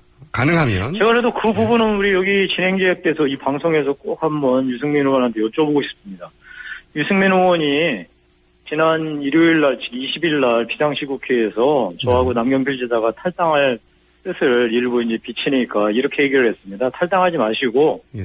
이 세 가지 사안을 꼭 당내에서 한번 끝까지 해보자. 네. 안 됐을 때는 그때 당시는 어떻게 하겠느냐. 그때는 아마 우리도 다 그런 결심을 할 수밖에 없을 거다라고 세 가지를 제안했습니다. 첫 번째가 일단 박근혜 대통령은 좀 말이 안 되는 일을 했으니 당 윤리위원회 열어서 출당시켜야 되지 않겠냐. 이걸 바로 열자. 예. 두 번째는 야당하고 바로 협상해서 탄핵 절차 착수하자 바로. 네. 세 번째 야당이 합의해서 거국내각 총리를 하면 무조건 받자. 네. 이 세 가지는 당내에서 해볼 때까지 해봐야 되지 않겠냐 말씀을 하시더라고요. 예. 저는 그래서 두 번째, 세 번째 탄핵 절차 착수하고 거국내각 총리는 야당하고 연결되어 있기 때문에 그건 나중에 놓고 일단 새누리당 내에서 박근혜 대통령 출당을 위한 윤리위원회 소집하는 거 있잖아요. 네. 이거는 우리가 새누리당 내에서 할 수 있는 일이잖아요. 네네. 만약에 그게 이루어지지 않으면 유승민 의원도 이제 거취 결정을 해야 되지 않겠습니까? 지금 속절없이 윤리위원회 언제 열릴지 저는 이번 주에는 열릴 거라고 생각했는데 제가 알아보니까 하세월이더만요. 지금 나라 경제는 바짝바짝 말라가고 국민들 가슴은 타들어가는데 그냥 말 멋지게 대통령 출당을 위한 윤리위원회 열어야 되지 않겠느냐 이렇게 얘기를 하고 그게 안 열리면서 시간이 흘러버리면 우리가 그 안에서 비상대책위원회를 이정현 체제를 비상대책 체제로 바꾼다 한들 무엇이 바뀌겠습니까? 저는 이런 면에서 이제 그냥 계속 시간을 끌 일이 아니고 빨리 본인의 입장들 특히 박근혜 대통령 탄핵에 대한 입장들을 분명히 해서 이 불확실성을 최대한 줄이는 게 지금 우리 헌법기관으로서 국회의원의 직무라고 생각합니다. 김무성 의원도 굉장히 중요한 변수인데 이분은 탈당을 할 거라고 보십니까? 저는 김무성 대표는 정말 제가 한 달 말씀드리는 게 아니라 꼭 이 말씀드리고 있습니다. 김무성 대표가 전 당원의 이 투표로서 당대표가 되고 국민한테 공헌했던 게 있습니다. 바로 국민공천제입니다. 그 국민공천제가 친박의 손에 의해서 무참하게 무너지면서 우리는 지난 총선에서 기록적인 패배를 했습니다. 이 기록적인 패배는 친박의 책임이기도 하지만 이걸 막지 못했던 김무성 대표의 책임도 크기 때문에요. 저는 이 당이 절체절명의 위기 상황에 있었을 때 김무성 대표가 책임감 있는 행동을 국민한테 보여주어야만 할 의무가 있다고 생각합니다. 그래서 탈당해야 한다고 말씀하시는 거죠? 기대하고 있습니다. 지금 이 김무성 대표 같은 이런 정말로 큰 정치인이 이 상황을 그냥 속절없이 시간을 흘러보낼 거라고 생각하지는 않습니다. 네. 알겠습니다. 제가 김무성, 유승민 두 유력한 잠룡 이야기를 하면 항상 제가 여쭤보는 건데 네. 이분들의 과거가 어쨌든 친박의 좌장, 박근혜 네.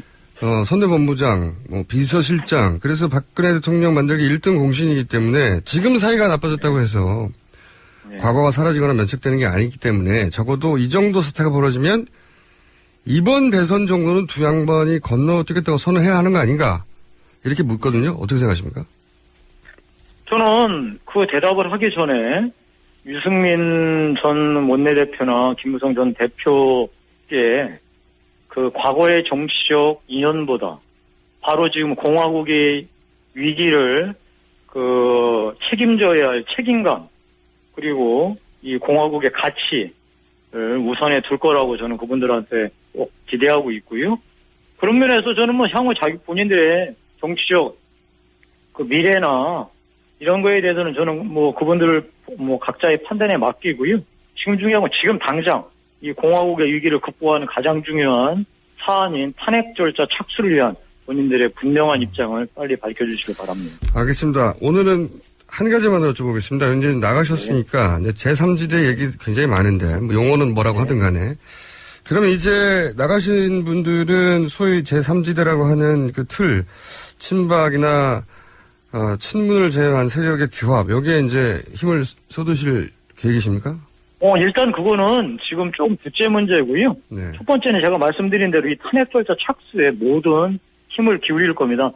탄핵 절차에 착수해서 이 대통령의 직무가 정리된다면 이제 특검은 특검대로 수사하고 검찰은 검찰대로 수사하고 정치권은 그때 가서 이제 뭐 민주당은 이제 대통령 선거를 준비할 거고요.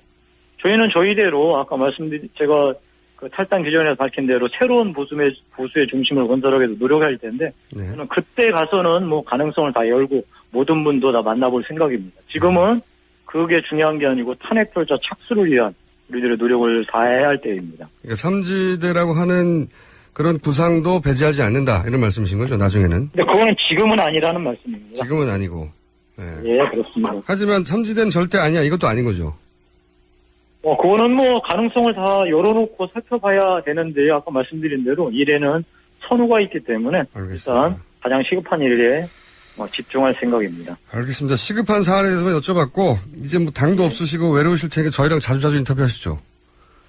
예, 뭐 결정하기 전에는 뭐 밤도 새우고 이것저것 조금 고심했는데 지금 결심하고 나니까요 오히려 홀가분하고 담담합니다. 하여튼 국민만 바라보고 국민한테 누가 되지 않은 그런 정치할 수 있도록 이력이나마 노력하겠습니다. 예. 알겠습니다. 똑 부러주시는 분인데 저희랑 인터뷰 자주 하시는 걸로 알겠습니다. 그러면. 예, 알겠습니다. 감사합니다. 예. 여기까지 하겠습니다. 감사합니다, 의원님. 예, 고맙습니다. 네. 지금까지는 이제는 새누리당이라고 할 수 없네요. 무소속 김용태 의원이었습니다. 자, 불패 패널 악마 변호사 양재열 변호사 나오셨습니다. 네. 네, 안녕하세요. 이제 최순실 게이트를 겪다 보니까 변호사님 정도는 악마라고 할 수 없을 것 같아요. 불패도 아니고. 뭐 40년 불패한 분들이 나오다 보니까. 의문의 일패를 아침부터 당하면서 아까 김용태 의원한테 밀려서 또 의문의 일패를 당했는데. 네, 저희가 원래 순서가 뒤집어졌었는데 네. 양질 변호사님한테 의원님은 뭐 흔한 분이니까 이해하자고. 그러죠, 뭐 아침부터 2패를. 네. 자, 아참 저희가 AS를 할 게 있는데 AS. 원래 따로 AS 시간에 해요. 근데 의원님 이제 변호사님 변호사예요. 네, 네. 변호사님 시간이 별로 안 중요해가지고 나갈래. 아니 이걸 하나 짚고 넘어가려고요. 왜냐하면 변호사님하고도 관계가 있어요. 저희가 처음 공개하는 건데 저희 뉴스공장 하루에 다운로드가 얼마나 될 것 같다고 보십니까? 하루에 다운로드가. 그 파일로 방송을 만들어서. 파일로 만들고 나서 사람들이 한 사람 다운로드 받는 거잖아요. 10만? 아 정말. 100만? 저를 뭘로 보시고 진짜. 매일매일 다운로드 숫자가 처음 공개하는 거예요 저희가. 놀라지 마십시오. 300만 건이 넘습니다. 하루에? 하루에. 매일매일. 그럼 저도 좀 갑자기 긴장해야겠네요. 네. 그럼 오늘 이 방송도 300만 명의 청취자분들이 기본이 300만입니다. 기본만요. 갑자기 긴장하고 있습니다. 330만 정도 다운로드 된 적도. 기본은 300만 치. 330만 명이나 되는 분한테 저를 악마라고 지금 하신 거죠, 그러니까. 그건 넘는 거죠. 왜냐면 이거는 다운로드고 스트리밍은 빼고. 그다음에 지금 라디오로 듣고 계신 분들도 있고. 그렇죠. 라디오로 직접 듣는 거 빼고. 네. 저희는 뭐 500만 방송이라고. 주장해도 전혀 허위 사실이 아닌 정도가 돼요. 알겠습니다. 네. 이게 왜냐면 문자로 계속 올라오더라고요. 네. 왜 그거는 뉴스브리핑 때 소개 안 해주냐고. 그래서 제가 원래 ASC가 저도 깜짝 놀랐어요. 예. 파일 다운로드가 그 정도면 엄청난 숫자인데 정말. 338만 정도가 지금까지 피크치인데 이게 나갔으니까 이제 내일 400만 찍지 않을까. 자, 궁금한 것이 이겁니다. 궁금한 것이 지금 검찰이 이제 공소를 했고 공소장 공개를 완전히 하진 않지만 내용을 소개했고, 근데 변호사님들 계속 주장했지 않습니까? 지금 기대는 혐의만 가지고는 이거 뭐 법적으로 따지기도 쉽지 않고 형량도 얼마 안 된다.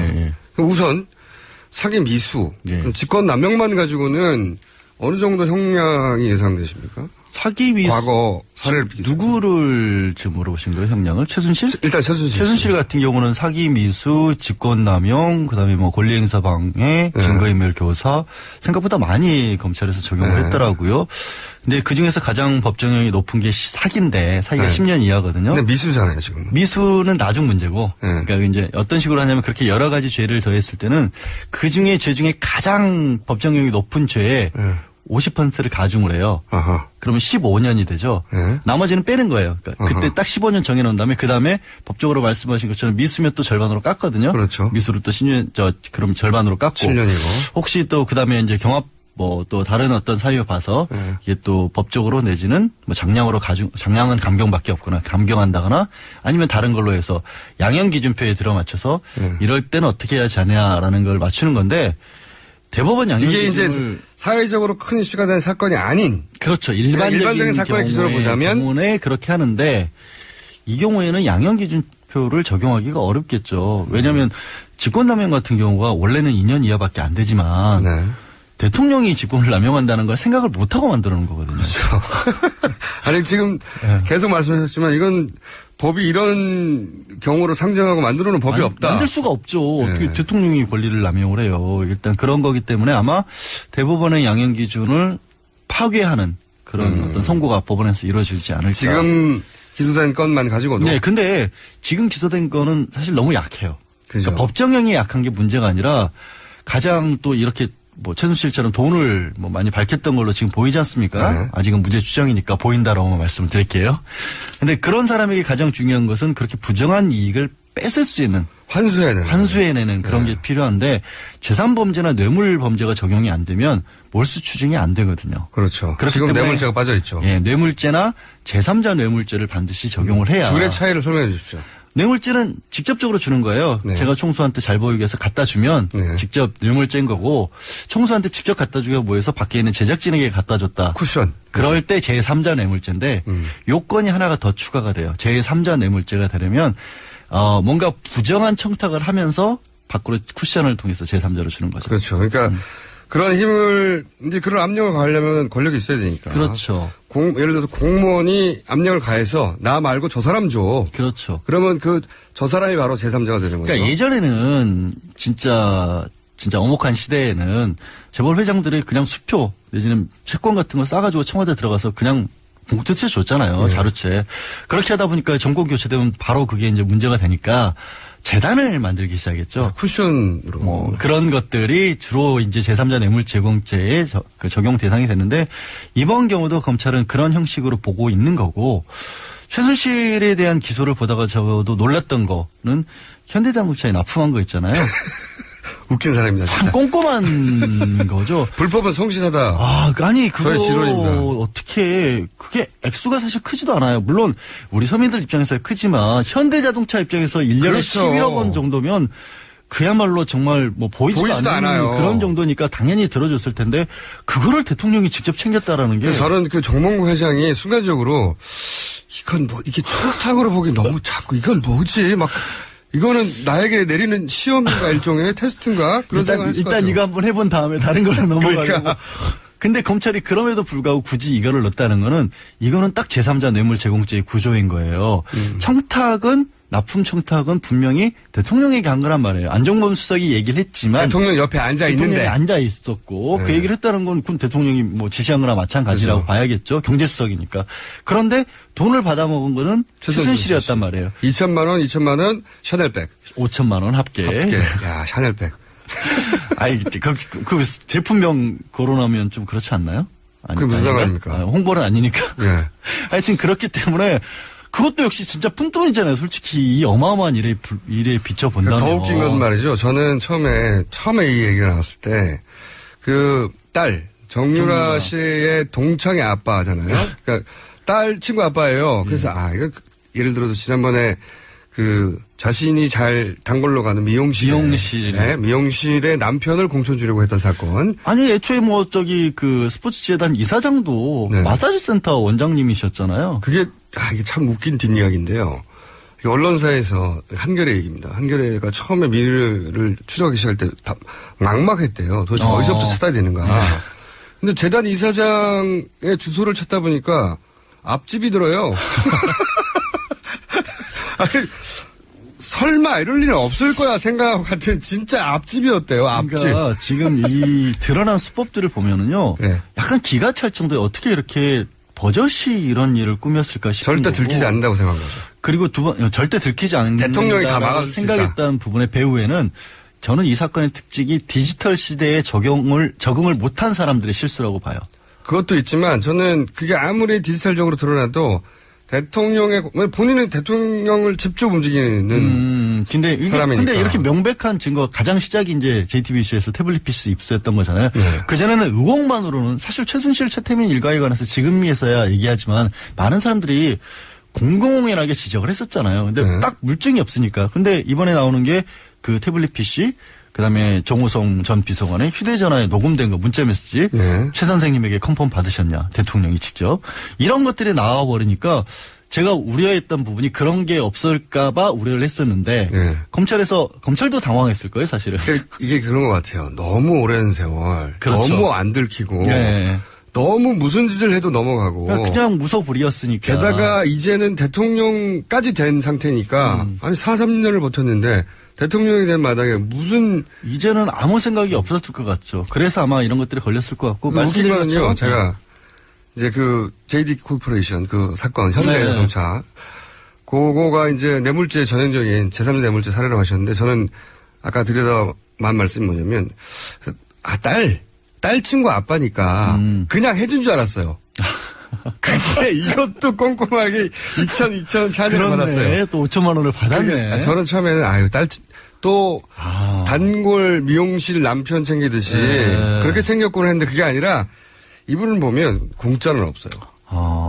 딸 친구 아빠야 철저하게 챙겨야 되는. 그러니까 그렇게 이제 그동안 40년 동안 노력한 뒤에 이제 드디어 됐다 해서 그렇게까지 많이 여기저기서 뜯어가려고 했던 거죠. 그러니까 딸 친구 아빠도 이럴 정도면 이분이 연루된 모든 사건에 반드시 이권이 있다고 봐야죠. 그러니까 또 하나 나온 게 이제 그랜드 코리아 리그 거기서 이제 펜싱팀 장애인 펜싱팀 제가 항상 주장하는 건데 그 펜싱팀으로 끝나는 사안이 아니다고 제가 취재를 못했습니다. 죄송합니다. 하여튼 검찰에 적시한 부분은 80억 원 가량이었던가요? 그거를 최순실의 회사 블루케이에 직접적으로 밀어줘라고 했단 말이에요. 더블루케이는 사실상 자금 세탁을 해서 직접 그렇죠. 독일로 넘기는 그냥 본인 회사거든. 본인 회사. 우리로는 페이퍼 컴퍼니 그때 이제 총수께서 저한테 지적을 하시죠. 독일에서는 뭐라고 그러죠? 셀프 컴퍼니라고 부른다던가요? 안 가르쳐 주겠습니다. 가르침을 주셨던 그 부분인데 그것도 정확하게 제3자 뇌물죄 제공죄가 될 수도 있거든요. 그러면 형량 자체가 확 달라지죠. 근데 왜 제3자 뇌물죄를 적시 안 했냐고요, 처음에. 그거는 제가 생각했을 때 최소한 그 부분에 관해서는 대통령에 대한 확인 작업이 필요했을 거라고 봐요. 이거는 그게 수사의 의미라기보다는 그럴 경우에는 직접적으로 어떻게 보면 형량도 확 뛸 뿐더러 그 주역이 사실 정말 대통령을 향하는 거잖아요. 네. 그러니까 그 순간 대통령은 완벽한 탄핵 요건을 갖추죠. 지금도 저는 탄핵 요건은 충분한 요건인데, 근데 그럼 흔히 말하는 빼도 박도 할 수 없는 정권 차원에서 사적인 이익까지 추구했다는 것이 돼버리면 누가 뭐래도 이거는 반대할 수 없는 상황이 되긴 하지만 최소한 그런 걸 하기 위해서라도 그러니까 검찰의 수사가 이제 보면 이게 뭘 새로운 걸 알아낸다라기보다는 첫 번째는 직권남용이나 이런 부분은 사실상 소명할 기회를 주겠다는 것이었고 이렇게까지 나오니 우리도 어쩔 수 없다. 이거 어떻게 뭐라고 방어를 할 것이냐. 두 번째는 뇌물죄 같은 경우에는 적용하기 위해서는 최소한 직접 대면 조사를 해서 말은 들어야 이렇게 뭐라고 할 수 있지 않습니까? 그런 말이죠. 제가 한 가지 똑같은 질문인데 두 개로 나눠서 드리자면 지금까지의 공소장으로 최대 예상 가능한 형량과 형량이 맥시멈이 되자면 얼마까지 나올 것 같습니까? 그러니까 다 합쳐가지고 이때까지 안 들어간 것까지 합쳐가지고 안 들어간 것까지 합쳐서 지금 들어간 것까지의 최대 형량과 지금 안 들어갔지만 들어갈 것 같은 것까지 합쳐서 최대 형량. 이번에 최대 형량은 사실 7년 6개월 넘게 어려워요. 7년. 어차피. 그러면 뭐 대법원까지 가면 이게 한 2, 3년으로 줄어들 수도 있겠네요. 그죠? 뭐 그렇게까지 줄진 않을 상황이 있지만 5, 6년까지는 충분히 나올 것 같고 왜냐하면 그래야 이제 집행유예가 안 나오니까. 다만 이게 뇌물로 바뀌는 순간 1년 이상 무기징역으로 가거든요. 그러면 저는 25년에 30년 가능하다고 봐요. 최순실 씨 케이스만 봐도. 최순실 씨 케이스. 본인이 물어봤대요. 나 무기징역 받는 거냐고. 그 얘기는 뭐냐면 본인도 생각하는 게 있다라는 거예요. 나름 뉴스도 구치소에서 텔레비 나오잖아요. 대통령은 어떻게 됩니까? 대통령은 그 제3자 뇌물죄공죄가 어떻게 되느냐에 따라서 공동정범인 경우는 마찬가지가 될 수 있죠. 비슷하게. 충분히. 충격적인. 제가 한 말 아닙니다. 뭐 거기서 이상하게 아니 법정형이 그렇다는 거예요. 양지열 변호사는 대통령 무기징역 가능해 이렇게 주장하신 분으로서 이상하게 아니 그 법정형이니까 저는 떳떳해요. 법에 1년 이상 무기징역까지 특정경제가중처벌 특가법이구나 그냥 특정범죄 가중처벌. 이거를 살짝 틀면은 양지열 변호사 대통령 무기징역이어야 한다고 주장해. 이거는 이제 허위사실 유포가 되는 거죠. 뭐 여기까지 하겠습니다. 감사합니다. 네, 알겠습니다. 양지열 변호사였습니다. AS 아까 얘기 잠깐 하면요. 다운로드 하루 338만까지 갑니다. 이 뉴스를 왜 브리핑 안 해주시나요? 라고 거꾸로 항의하신 분이 있었어요. 그래서 제가 잠깐 먹은 건데 좀 남사스럽지 않습니까? 네. 그래서 제가 뺀 거고요. 네. 이거 굉장히 좋은 문자네요. 사장님 공장장 월급 많이 올려주세요. 이런 문자 하루에 한 번씩 보내주시기 바랍니다. 여러분. 네. 여기까지 하겠습니다. 참. 제보자 코너 만들었으니까요. TBS 뉴스 팩토리 @gmail.com으로 아무리 작은 사연도 상관없습니다. 네, 제보 부탁드립니다. 자, 지난주에 히트를 하나 치셨죠. 질서 있는 퇴진이라고 하는 과학계. 자, 팟캐스트 1위를 하시는 분이다. 전국 1위. 과학하고 앉아있는 진행자 원정우 씨 나오셨습니다. 안녕하십니까. 안녕하세요. 자, 이제 과학도 혼자 따로 이 전국과 놀면 사람들이 안 쳐다봅니다. 그렇죠. 전국과 연결해서 설명해 주셔야 되는데. 그리고 굉장히 재밌습니다. 그렇게 하는 게. 네, 재밌기도 해요. 네. 오늘은 어떻게 과학과 이 게이트를 연결하실 건지. 네, 원래는 상대성 이론을 준비를 했는데 지금 급히 보니까 비아그라가 되게 화제더라고요. 요거는 말이죠. 양포탈에 검색어 1위를 하고 있는데 요거를 그 매체에서 밝힌 건 저희가 유일하거든요. 현재까지는. 그때는 왜 안 밝혔나 모르겠어. 실제 의원수실에서 나온 자료는 있는데. 네. 제가 한 말이 아니라 자료에 있는 겁니다. 네. 그래서 이제 비아그라에 대해서 조금 알아보려고 하는데 일단 청와대에서는 이건 과학이라기 뭐 크게는 과학이지만 의학의 분야 아니에요? 예, 뭐 의학 과학 가십이죠 일종의. 하지만 분석이 가능하니까요. 분석이요. 일단 지난해 12월에 샀대네요. 12월에 샀어요. 예, 그 비아그라가 60정이고 88정이 304정인데 88정이 같은 거예요. 88정은 이제 복제약입니다. 그러니까 성분은 똑같고 다만 이제 브랜드나 이런 게 떨어지는. 그렇죠. 네. 근데 합치면 364정이 돼서 거의 1년치를. 그러니까 한 정이 빠진 게 저는 이상해요. 하루는 쉬시려고 했나? 인간이니까 아무래도 그게 필요할 수 있죠.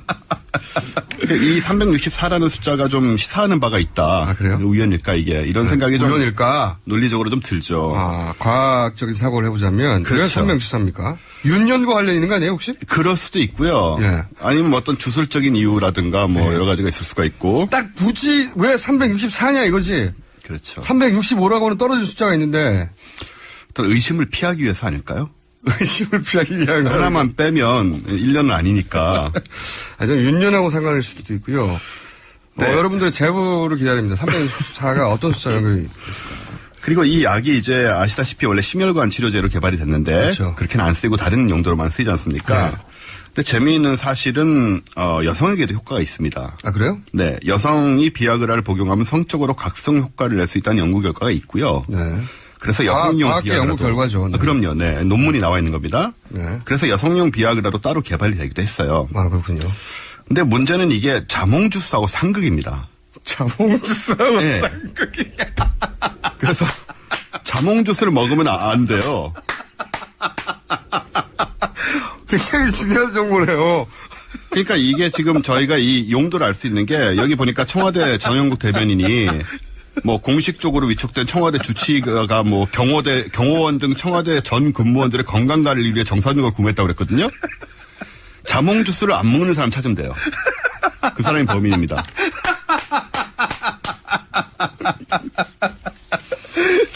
아, 굉장히 과학적인 추론이네요. 자몽을 먹지 않는 자를 찾아라. 왜냐하면 일단 처방을 받아야 되니까 누군가 이름을 했을 텐데. 그렇죠. 예. 자몽 주스를 자몽 알러지가 있는 분. 그리고 저는 이제 그 마늘 주사 같은 걸 먹으면 피부에 좋다고 하잖아요. 그러니까 뭐 과학적으로 확인되지 않았다는 얘기도 있긴 한데. 네. 백옥 경호를 찾아라. 피부가 비포 앤 애프터 해가지고 경호원들이 피부가 백옥으로 여러분들의 네, 자몽을 안 먹고 피부가 좋은 사람을 찾으면 그가 범인입니다. 대통령이 쓰진 않았겠죠. 아니 뭐 청와대에서 공식적으로 안 썼다고 경호원도 썼다고 하니까요. 그럼요. 당연히 경호원 중에 여자가 굉장히 많나요? 백옥 피부를 원하는 사람들은 아무래도 모르겠습니다. 대통령 하사품이죠 그냥. 네. 저는 그렇게 생각하고요. 자몽 주스가 참 신선한 뉴스네요. 네. 신선한 뉴스. 과학적 사고가 이래서 중요한 겁니다. 그럼요. 네, 과학이 이래서 중요한 것이고 우리가 자 또요. 뭐 있습니까? 요즘 시간 얘기가 화제지 않습니까? 7시간. 7시간. 네. 그래서 제가 이 상대성 이론의 시간 왜곡에 대해서 좀 설명을 드리려고 왔어요. 네. 인터스텔라 영화 다 보셨잖아요. 네. 거기에 보면 그 밀러 행성 파도 엄청 높이 올라오는. 네네네. 그 행성에서 처음에 도착한 행성. 그렇죠, 네. 영화 못 보신 분들은 죄송합니다만. 네. 처음에 이제 약간 설명을 드리면 처음에 이제 지구가 인간이 살 수 있는 행성 차단이죠. 근데 첫 번째 도착한 행성이 물의 행성이었어요. 네. 그렇습니다. 네. 물이 굉장히 많고 이 블랙홀이 근처에 있으니까 중력이 높아서 파도가 뭐 엄청난 100m, 200m씩 올라와서 도망 나오는데 거기 실제로 몇 시간밖에 안 있거든요. 그렇죠. 근데 나오면 밖에서 기다리고 몇십 년 지나 있죠. 23년 4개월 8일이 흘렀습니다. 여기서는 이제 1시간이 7년이라고 묘사를 해요. 아, 1시간이 7년이라고? 예. 7이 거기서 나오네요? 네, 7이 나옵니다. 이게 왜 이러냐면 이제 중력이 강하거나 속도가 빠르면 그 안에서는 시간이 느리게 가는 게 상대성 이론이거든요. 아인슈타인이. 그렇죠. 네. 예. 이게 굉장히 이상한 현상 같지만 우리가 늘 겪고 있는 게 우리 GPS 있잖아요. GPS, 예. 내비게이션. 네. 그거를 이제 인공위성에서 신호를 받는데. 그렇죠. 인공위성이 빠르게 회전을 하면서 지구에서 머니까 중력은 약합니다. 네. 그러니까 두 개의 반대 효과가 동시에 나타나요. 아하. 중력은 약하니까 시간이 빨리 가고 속도는 빠르니까 시간이 늦게 갑니다. 그러네요. 인공위성 안에서. 아하.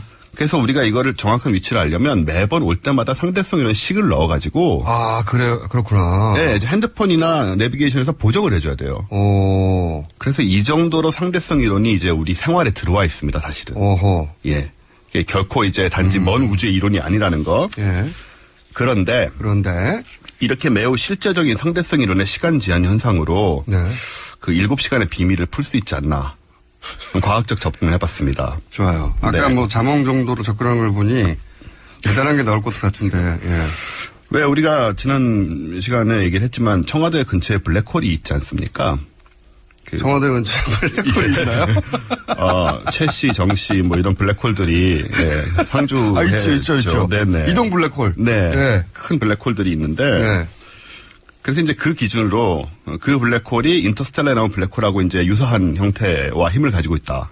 중력을 이렇게 일단 가정을 하면 1시간이 7년이 되잖아요. 아까 그 앞에서. 1시간이 7년이 되죠. 그럼 7년은 시간으로 따지면 이제 1년이 8,760시간이 되기 때문에 곱하기 7을 하면 66,690시간입니다. 7년이. 그러니까 한마디로 시간이 66,690배 느려진 거죠. 그래서 그럼 이제 이걸 대통령의 7시간으로 계산을 해보면요. 7시간은 25,200초입니다. 이걸 66,690으로 나누면 돼요. 그러면 0.4초가 나옵니다. 0.4초. 즉 대통령에게는 바깥의 7시간이 0.4초였을 뿐인 거예요. 이러면 모든 미스테리가 설명이 되죠. 0.4초는 야구에서 투수가 포수까지 공 던지는 그 시간이거든요. 아, 대통령께서는 그때 0.4초가 흘렀을 뿐이라고 생각할 네, 실제로 그런 거죠. 일을 겪으셨다. 네, 물리적으로 실제로 그 상황에 있었을 가능성이 있고요. 아, 그럼 수면을 하셨을 수도 있고 7시간 연속으로. 본인은 0.4초 자다 일어났는데 7시간 지났어? 그러니까요. 그래서 김기춘 비서실장이 이런 말씀하셨더라고요. 저 대통령이 ABCDE를 갖췄대요. 이 얘기 들어보셨어요? 못 들어봤는데 그거는. ABCDE가요. 네. A는 어빌러티고, 네. B는 뷰티고, 네. C는 컨피던스고, 네, 자신감. 예, D는 디그니티. 네, 위험. 예, 네. 그리고 E는 엘레강스랍니다. 엘레강스. 실제로 이 말을 하셨어요. ABCDE를 다 갖추고 있다고. 네. 굉장히 위대한 분이죠. 그럼에도 불구하고 어떤 위대한 사람도 이 0.4초 동안 무슨 보고를 받고 판단을 하고 결정이나 지시를 할 수는 없습니다. 그렇죠. 그러니까 대통령의 문제가 아니고 주변에 이제 블랙홀의 중력 때문에 네. 이런 현상이 일어난 것인데, 근데 이제 이 상황에서는 이 블랙홀이 되는 그 물체 혹은 존재가 대통령과 아주 가까운 위치에 있었어야 됩니다, 그동안에. 아, 그렇군요. 이 단서가 이제 전제가 필요한데, 아까 그 비아그라 건과 이 부분이 이 가까운 밀착 상황이 연결될 수 있는 지점이 있지는 않은가. 거기서부터 어떻게 연결되죠? 아, 비아그라가 왜 필요하겠습니까? 비아그라가 필요할 때는 이제 굉장히 자몽이 먹기 싫을 때 하잖아요. 예. 여기서 연결이 안 되는데. 연결됩니다. 이걸 제 입으로 꼭 말해야 됩니까? 저는 상상할 수 없어요. 아, 네. 그저 과학적인 추론일 뿐이니까 이것이 어쨌든 사실이라는 얘기는 아니고요. 7시간과 상대성 이론을 정하자면 블랙홀에 해당되는 사람이 아주 지근거리에 존재했었어야만 한다. 네. 예, 그래서 대통령이 7시간을 0.4초로 느껴야 한다. 그렇습니다. 예. 그럼 아무것도 할 수 없으니까 설명이 되는 그럼 거죠. 우리가 잘못했네요. 우리가 잘못하는 거죠. 네. 과거를 모르면 이제 이런 실수를 하게 되는 겁니다. 우리가 잘못했네요. 예. 의혹이 풀렸습니다. 그리고요. 우리가 잘못했네요. 과학적 지식이 부족해가지고 참. 네. 그래서 이 상대성 이론은 아무튼 이런 식으로 이제 우리 일상생활에 가까이 있고 네. 우리 주변에 벌어지는 많은 일들을 설명을 해줄 수 있기 때문에 앞으로 우리가 정치적인 어떤 윤리적인 문제가 생겼을 때 항상 과학적으로 접근해야 된다라는 것을 저는 강조하고 그러면요. 싶습니다. 다음 시간에 경호원들 사진 비포 애프터 비교해가지고 예, 색상 분석도 좀 해주시고 네. 과학적으로 좀 접근해주세요. 이분들이 아무래도 하사품으로 이걸 받았다고 주장하니까. 네. 그리고 저 자몽 구입 이런 관련된 무슨 제보를 받을 수 없을까요? 누가 자몽을 먹는 걸 봤다 혹은 자몽을 피하는 걸 봤다. 자몽 근처에도 안 가더라. 네. 그런 경우가 있을 것 같은데. 자, 언론에서는 이제 자몽에 대한 의혹을 파헤쳐 주시고요. 저는 여기까지 하겠습니다. 원정우 씨였습니다. 감사합니다. 감사합니다. 네. 저는